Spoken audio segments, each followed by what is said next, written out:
A little slow in getting going this morning. Welcome.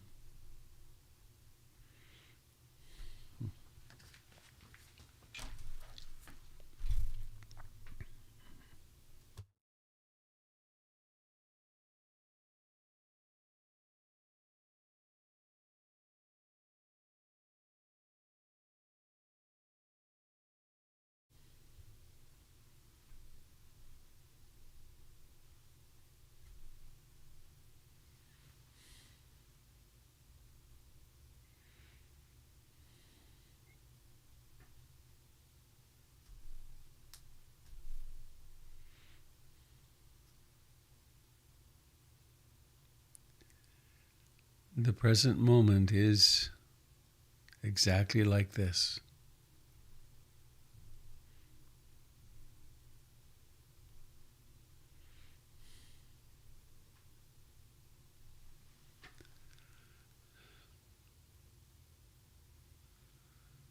In the West, we use words like surrender.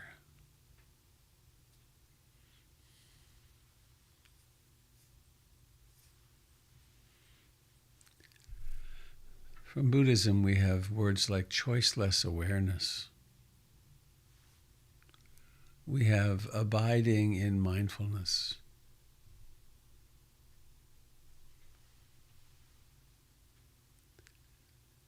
We have this moment is like this.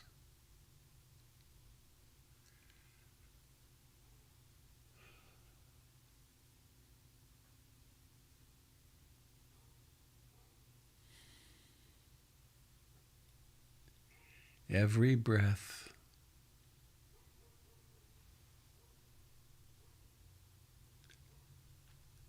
has a beginning.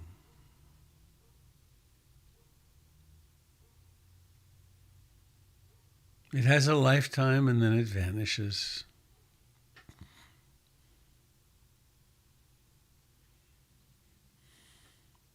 Let's be present for this lifetime.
acknowledging the reality of thoughts,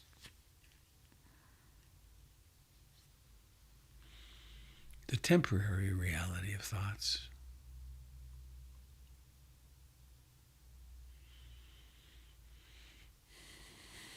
They flash into being.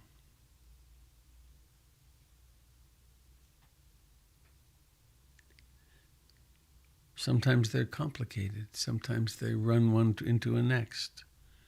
Sometimes they're filled with emotion. Sometimes they're absurd.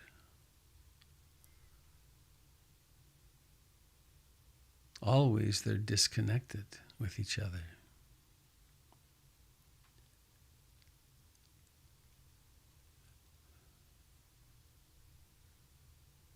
We sit here and observe how that which knows thoughts is not thoughts.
It's quite remarkable to be present at the birth of a baby. Beyond, it's a miracle.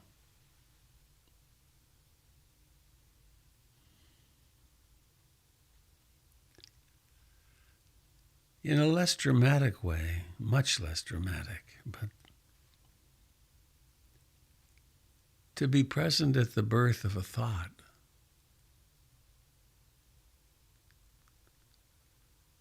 to observe the lifetime of a thought, to observe the passing away of a thought,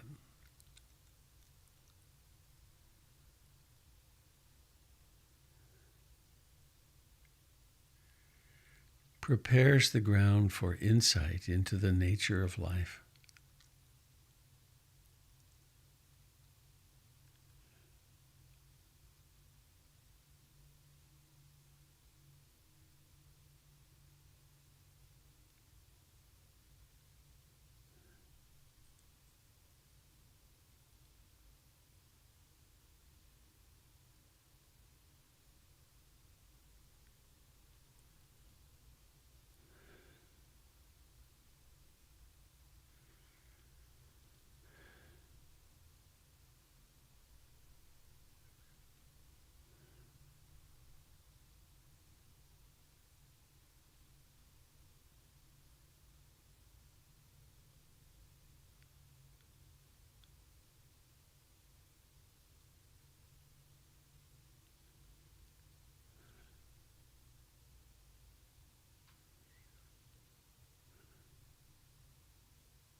The sensations of life need no interpretation, no description.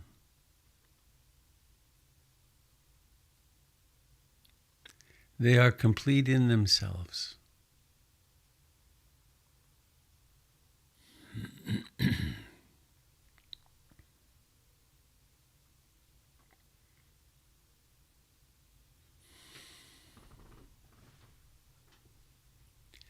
This is the moment of breathing in. This is the moment of breathing out. In this moment, there's no breathing at all. This is the moment of transition from in-breathing to out-breathing.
Mindfulness can notice very fine details, like the life in the baby finger of the left hand.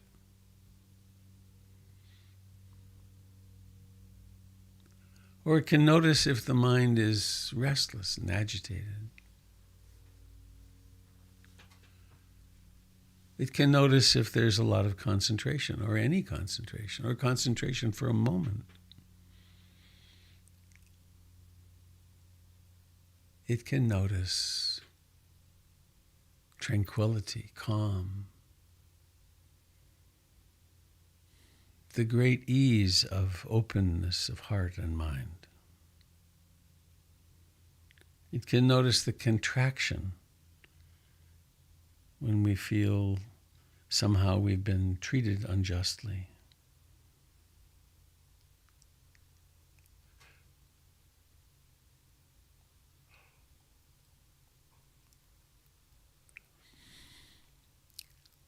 This moment is like this.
very willingness to be here and to be awake is all about love.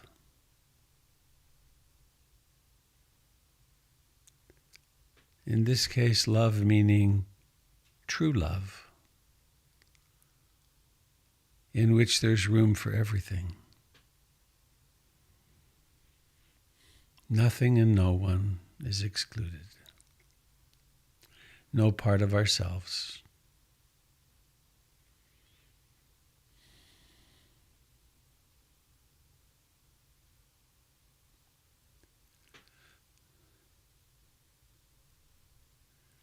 And this fulfills the intention. I aspire to love and accept myself exactly as I am in this moment.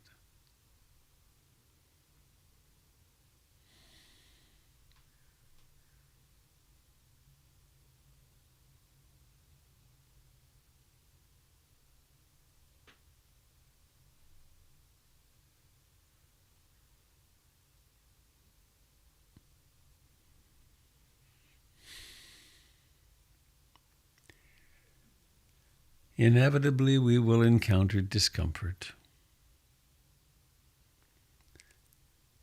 If we sit longer, we will definitely run into physical discomfort just from the sitting. But there's also just the discomfort of stiffness and the aches and pains that are natural to a human body. And then there's the discomforts of the heart. Not just the physical heart, but the heart of life. The experiences of not getting what we want or getting what we don't want. Missing someone.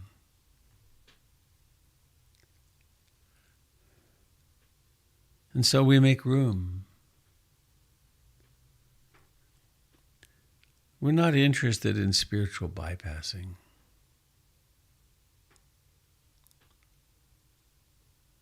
Instead, let us practice spiritual accepting, spiritual discipline, which means doing that which we really, really, really want to do.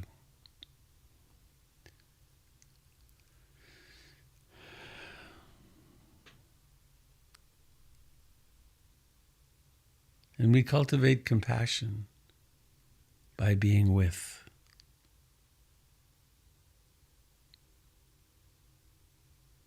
Being with this discomfort.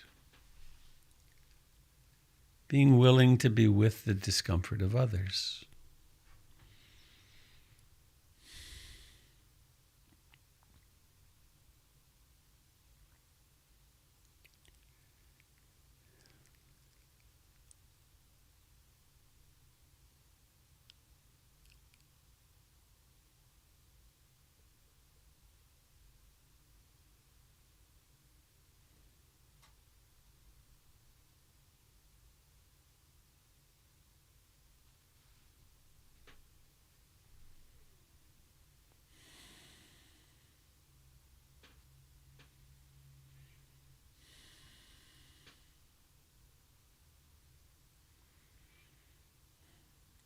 In just a few moments, our meditation time will end and we will head off into our lives.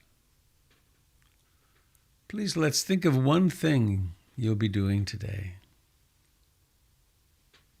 Maybe it's walking to the car or making a phone call. And imagine being really mindful as you do it. How it is to insert the key or push the button or pull open the car door. And to really be present as you move your body in the awkward ways it takes to get into a car. And then you settle in and press the ignition and check your mirrors. Maybe take 5 conscious breaths before driving.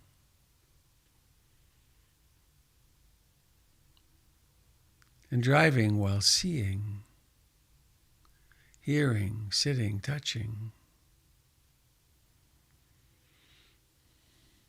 Or maybe it's having breakfast, and noticing how it is that you reach out and press the toast down, how it is you turn on the stove,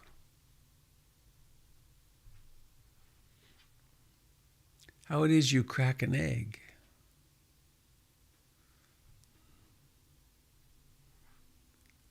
Or what it's like to use a spatula.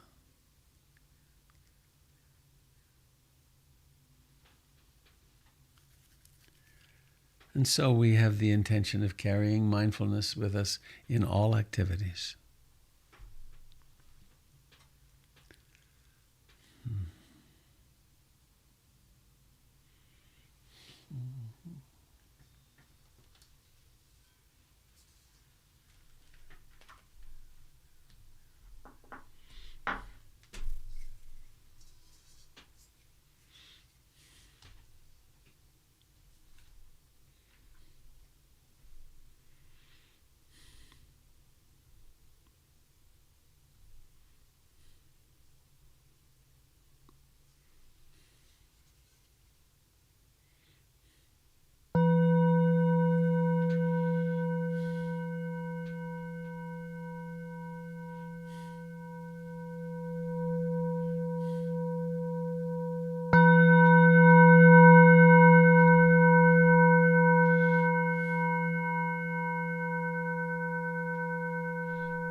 I have a few pictures for you this morning.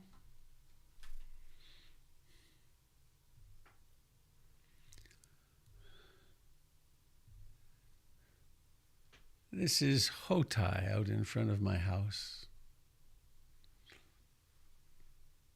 But this is a fastener. There will be several thousand of these before the project is over. You can see this thing here. Oh, there's a better picture of it. This one here. You see this metal thing here that comes out and then goes down by this 2x6. Behind this wall, there are bricks, which is all that holds up the roof at PIMC, are the bricks. And so every 16 inches of these joists, one of these fancy fasteners goes in here, and then they attach it to the 2x6s. And that's now meaning the 2x6s will hold up the roof. And here we see the ramp. This is just yesterday, this is what the ramp, this is the slope. And so a person will roll in here, and then roll up here, and then to the landing here, and then go into this door. A new door will go in there. Or come over here and come on up here and go into the Dharma hall. This is the new porch, the new back porch. And this is the landing where a person will go into the Dharma hall. There will be stairs coming down here, so we'll be able to go up this way into the Dharma hall. And this again is more seismic work. This board here is nailed in from the ends, and then this fastener attaches to this, and then these huge bolts go in and they hold these joists to the foundation so it won't rattle off in an earthquake. And this is another. And this is the waiting room. Those of you that have been there will recognize it's very different. The downstairs waiting room, for fire reasons, the city required we not have a door anywhere here. So we were going to have it completely open, but we discovered that there was a load-bearing need here, so that was put back in. And all the All the offices now downstairs have an access port in them for the junction boxes, the electrical junction boxes that are above. And I think that's the last. Oh, no, here we are. We have Mish painting the living room. And the living room painting will be finished today. That's the color. And I am today going to be calling the carpet people and finding out when they will come in. So let me get rid of this. I think I succeeded in putting that through into Facebook and YouTube. There we go.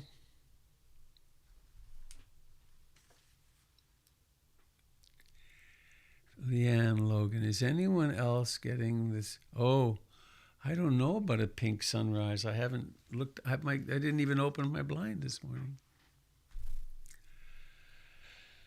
So, dear friends, my class starts tonight.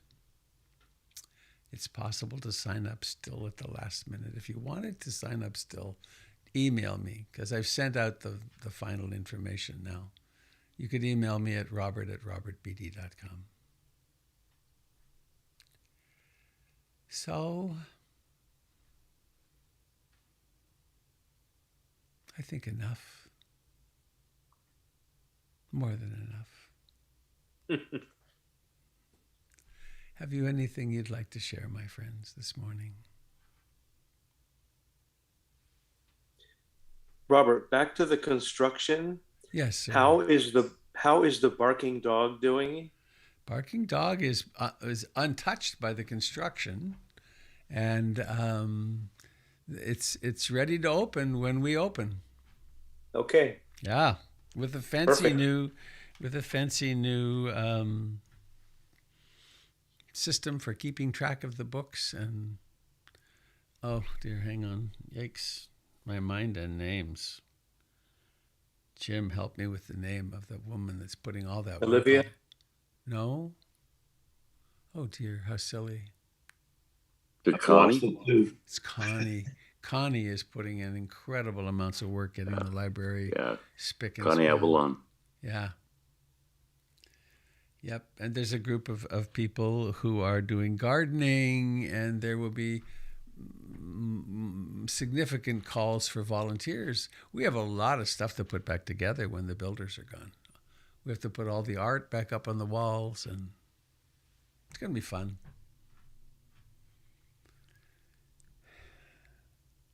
It's going to be fine. Mid-December, possibly.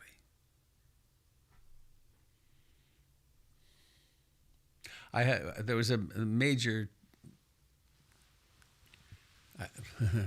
there's every Tuesday at 1:30 there's a meeting of the construction team. So there's the project manager, the engineer, the architect, the representative of PNC Construction, and the superintendent. We all meet on Zoom or in person. And it was a long meeting yesterday. There were many RFIs, and now I speak that jargon. It requires further information, and I forget what I was going to say. Oh yeah, it's not all the news is good. Of course, it's like, oh, this has to be changed. Oh, and that's going to cost another X $1,000 or whatever. So I'm hoping to get well, it won't be a final reckoning, but we're significantly not fully funded. We will be using savings for part of this, but the community's we're here for the long run, so I'm very confident we'll do fine. If you happen to come into a fortune in the next few days, if you win the lottery, I know where you can send a bunch of it.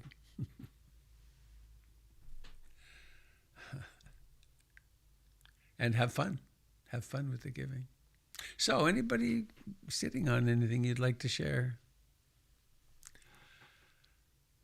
Lovely to see you, by the way. Good morning, Robert. It's Sky. I Hello, have a Sky. question about something you said during the meditation about only doing what you really, really want. Can you expound on that? Yeah, there were several more reallys. True spiritual discipline. I think there were 3. Well, I abbreviated it. True spiritual discipline is doing what you really, really, really, really want to do. It's not, oh, I want to buy this, or, oh, it's when we deepen into the taste of being free, then that's the direction we go naturally. I have a simple example of that.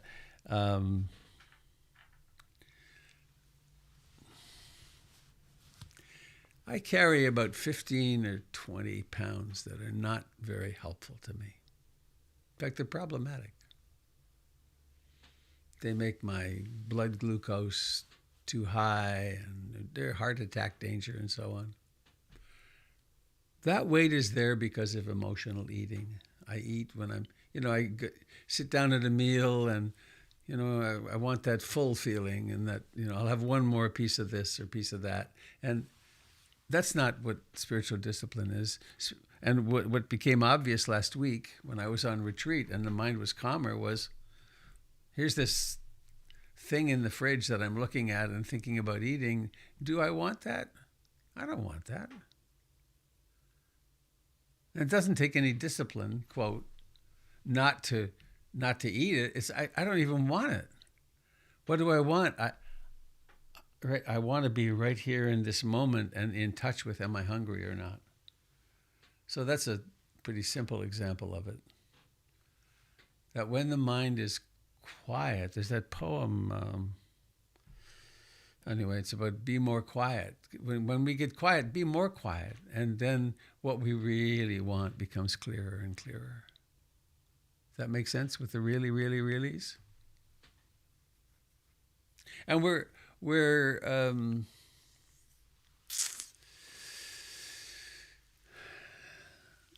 blinded. We're overwhelmed by all the stimuli and all the buy this, get that. You'll be happy if you have this, and we've been bombarded since we were infants. I read somewhere that the average child has seen 50,000 advertisements by the time they're 5 years old now. So it's pretty hard to know what we want when we've been conditioned so early to want.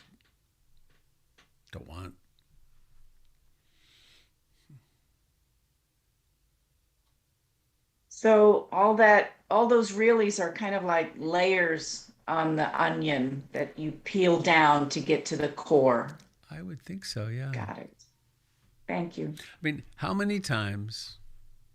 I've been watching lately. I've made a commitment with the injection I got in my spine a month ago or so now, which is really helping.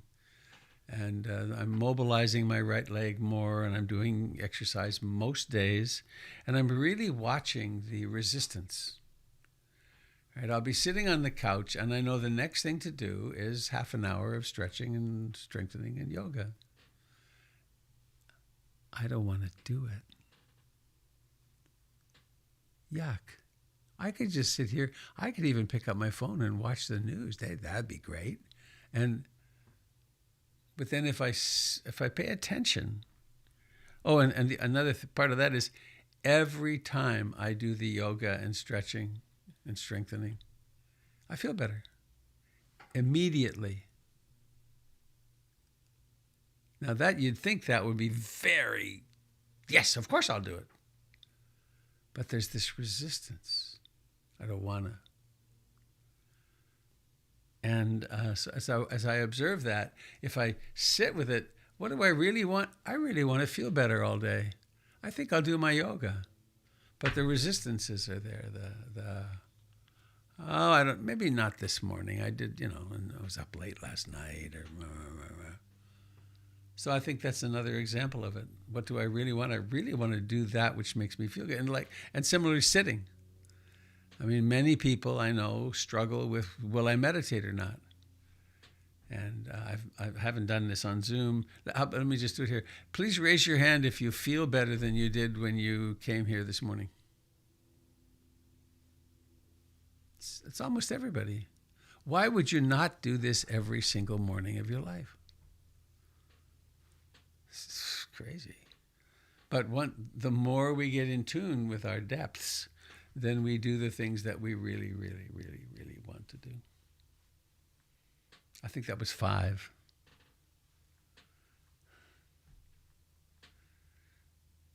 Could make a good song out of that, couldn't you? Do what you really, really, really, really, really, really want to do.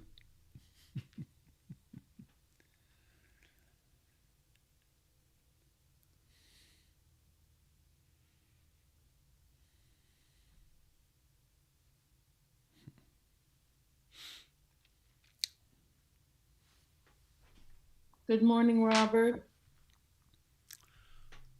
Who's speaking? Pamela, hello. I just finished reading the Radical Acts of Love that you recommended. Oh my goodness, you're a quick reader. It was a quick read. It was profound. And I was struck by your high praise of it, saying you now recommend this over Stephen's work. And also in the back of it, Rachel Naomi Reme says, there is no one on earth who cannot benefit from reading this book. Can you speak to that? I'm still processing it. Well, if Rachel said it, it must be true. Well,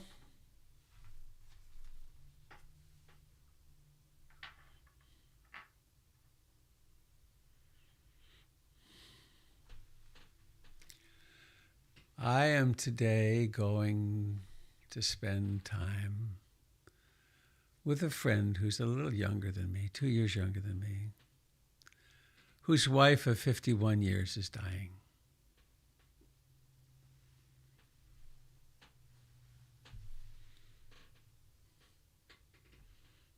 It's a privilege. I get to go and be with them.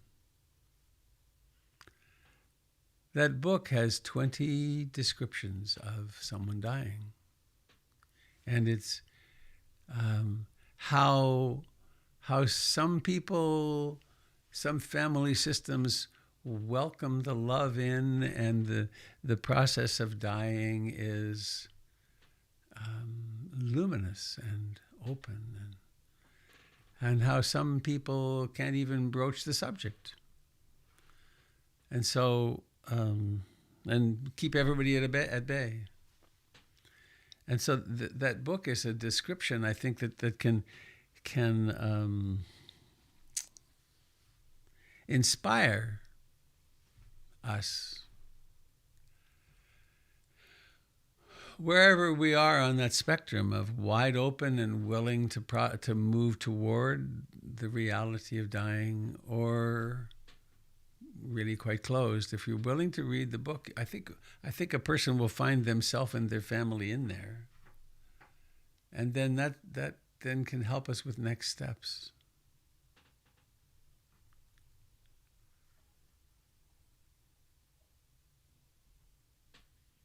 And what's the title? It's called Radical Acts of Love. Radical Acts of Love. Yeah. Radical Acts of Love.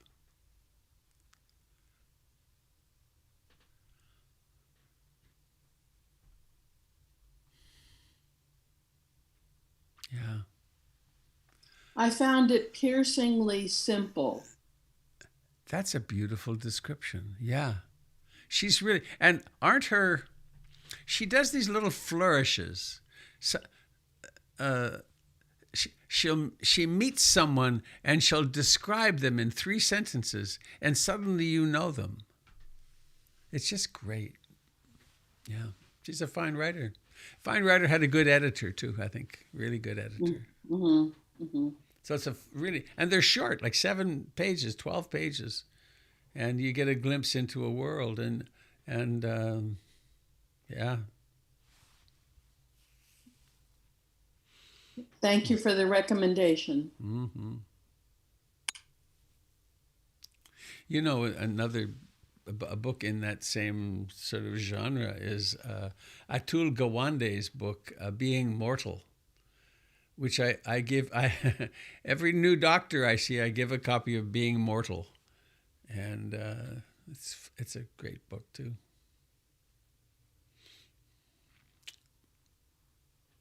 I don't know if they appreciate it, but here's this guy that shows up with a book.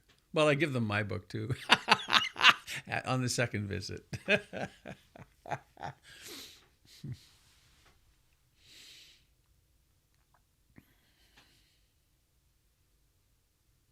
Hello, doctor. I've come into your life to change it for the better.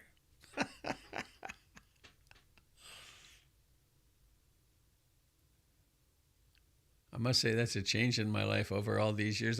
I worked at a drug and alcohol treatment program a long time ago, which was all peopled by doctors. And I discovered that doctors are human beings. And then I made the remarkable discovery that they work for me. They're hired to help me. Puts things in a different light.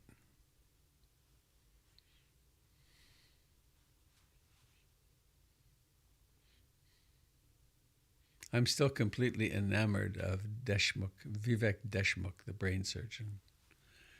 I told him the last time I saw him that I have Stockholm syndrome about him, that I went through such difficult times, and he was there. He was there.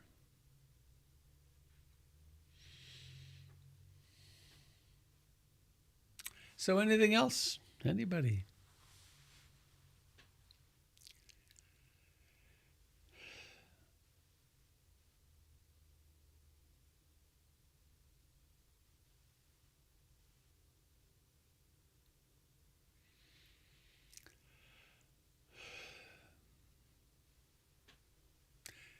Robert, this is Wally, just breaking in here. Hello, Yeah. Wally. Yeah, I wanted to talk about that, looking in the refrigerator and seeing that item of food. Uh-huh. And for me, it's, oh my goodness, I paid for that. And if I don't eat it, it's going to go spoiled. Right. Yeah. Right. And I'm throwing my money away. Right. Or, it's, I guess I learned this from my mother, of this conservation of, this resource feeling of like, I'm going to lose things if I don't hold on to something, if I don't grab it and hold on. I mean, I was literally beaten into me and when I was a child to don't throw food away, don't let things go to waste. And so I see that, and it's something that's so deep, it's hard to pass by. I don't even consciously, it's not at the forefront of my head. It has recently come up, but it hasn't been there in the past. That this almost terror of letting something go to waste that I've paid for, that I have, I can't lose anything. Right. So, yeah, I mean, it's a different kind of thing. And I get from your laughter that you kind of share that too. It's so absurd. Oh, look, here's this cheese or whatever it is. Here's this whatever, this high calorie fatty thing that if I don't eat it, it's going to go to waste. So I will eat it and put it on my waist. Right. I'll cut the little piece of mold off of it too. Yeah. Sure. Yeah. Right. Well, there's all kinds of deep beliefs like this, but the more awake we become, and I know you know this, that there are times when and you will increasingly as you become aware of this pattern, it'll get easier and easier to realize, oh, there's that. Well, I could stuff it in my mouth, but instead I'm going to put it down the garbage. I'm going to toss it in the trash. I'm better at that now than I have been before. Yeah. And we gradually wake up.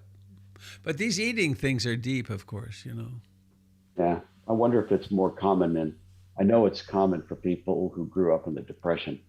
Yeah. And I'm wondering if it's common also for children of people who grew up in the Depression. Yeah. Yeah. Yeah. Yeah.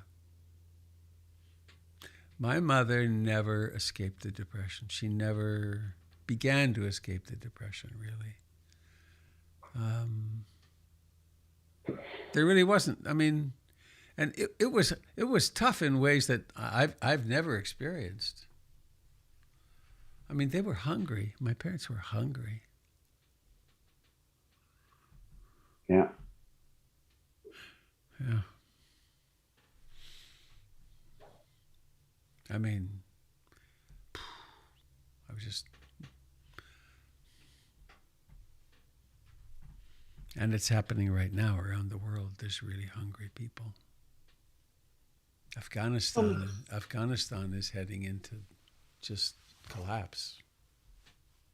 Yeah. Hi, Leanne. This is Leanne. Hello. I wanted to say something about this because I feel like the key pivotal life issue to me is these different voices that we hear.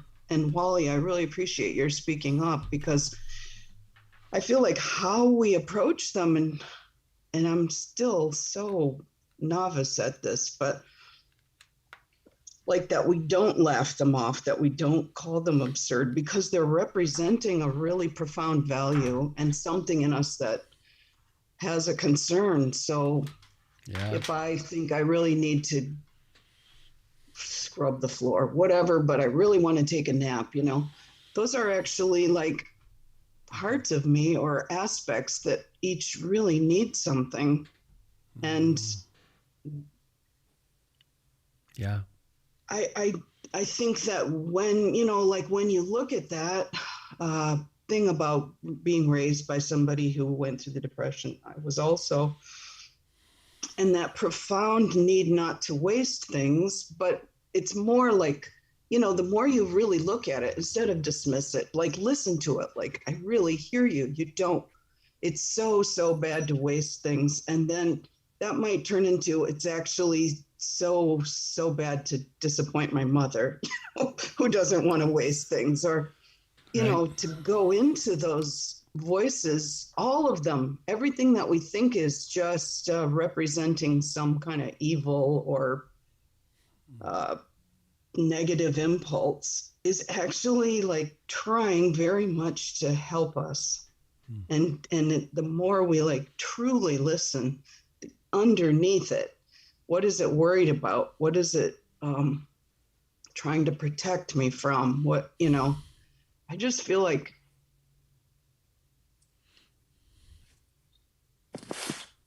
in all decisions, whatever they are, I should floss my teeth. I don't want to, there'll be like things that are very deep, underneath, representing really strong values, to think, I just want to be left off the hook. For God's sake, I'm doing so many things. Why can't I just skip this one? And then what's under that? What's under that? So I really worry about identifying values that we really, really, really want versus these other things that might seem absurd or trivial, because they actually represent something, and they're going to get louder, or they're going to nudge us in different ways if we just keep dismissing them.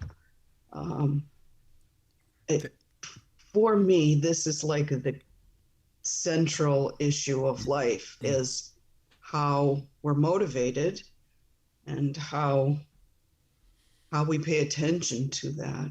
So thank you, Leanne. That's a beautiful clarification, actually. I think the only way I can tell what I really, really, really, really want is if I have listened deeply to everything on the way. Listened and loved everything, meaning there's room for everything. Yeah, thank you. That's a very helpful clarification.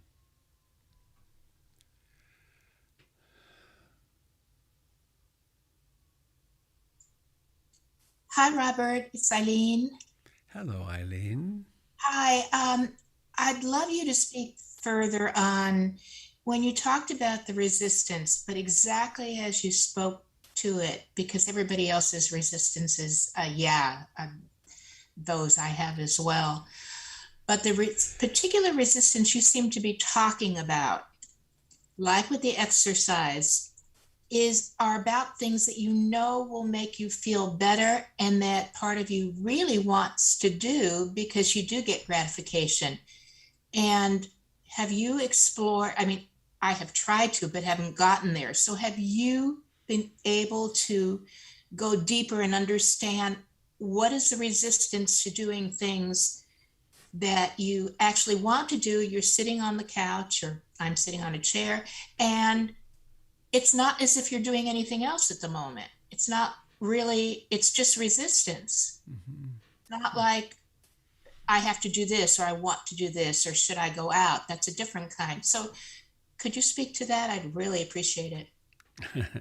Maybe it's Newton's law that a body in motion tends to remain in motion unless acted upon an outside force, and a body that's not moving tends to remain not moving unless it's acted upon. It takes effort. But so do all the things you do. Yeah. So, and I don't know. Inertia.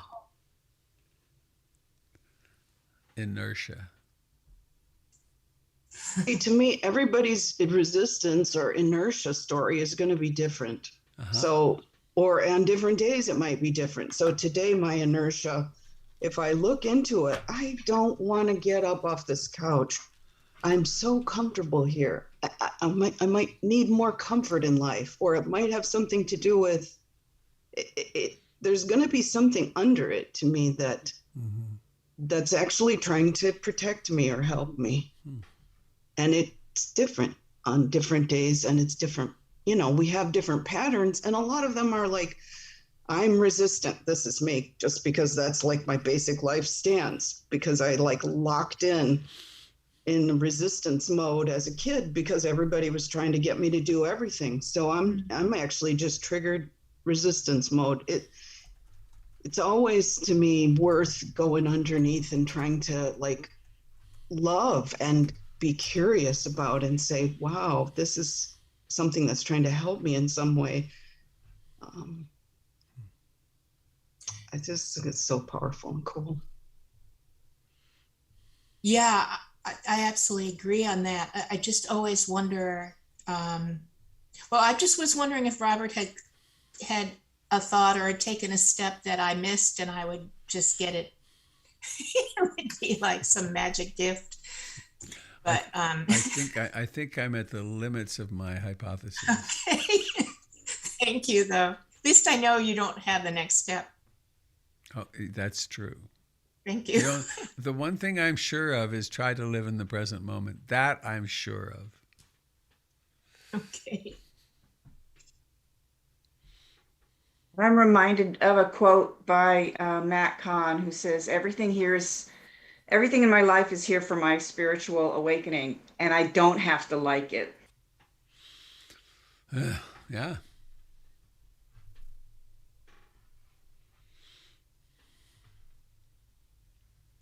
But I do have to love it.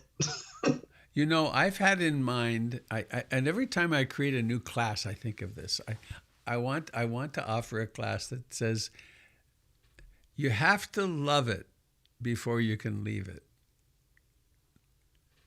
And it's a deep spiritual truth that I don't want to accept this. Well, it's going to be here till you accept it and love it deeply.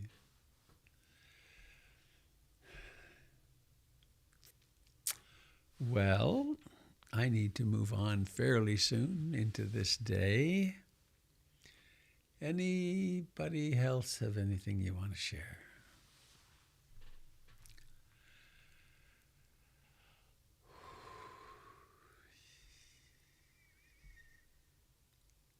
Robert, this is Had. I can see.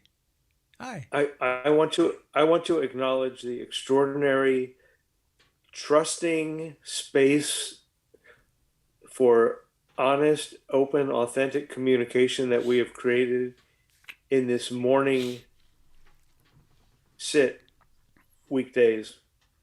It's a cool thing, isn't it? Yeah. So, what a utopian village we live in. Egats, that's a big word. Except when it's not. I see. Yeah.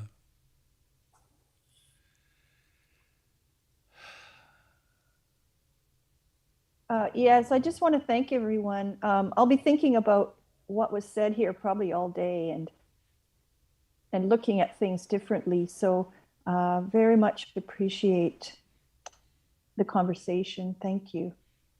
Thank you, Joy.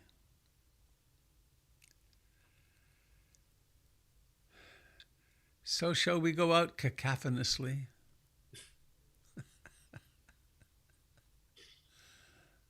You ready? May all beings receive all blessings. May all beings share in the merits of our practice.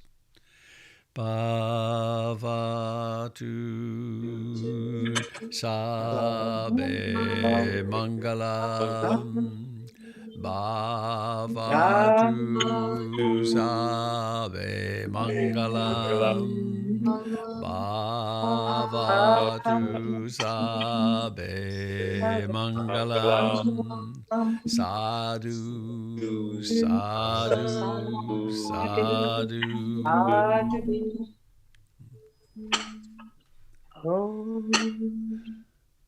Thanks, everyone. Bye, Thank you, Sky. Sangha. Thank you, Sangha. Thank you, Bye, Robert. Bye, Be Dave. safe, be mindful. Bye, Hod. Goodbye, Bye, Carol. Janet and Denise and Joel. Be well, Bye, everyone. Robert. Bye, Frank. And Eric and Christopher and Bill. Bye, everybody. Thanks for coming this morning. Bye, Tamara. Bye, Tamara. Bye, Sherry. Here we go. Ready for the leap to hyperspace. Beam us in. All right, friends on Facebook and YouTube, goodbye.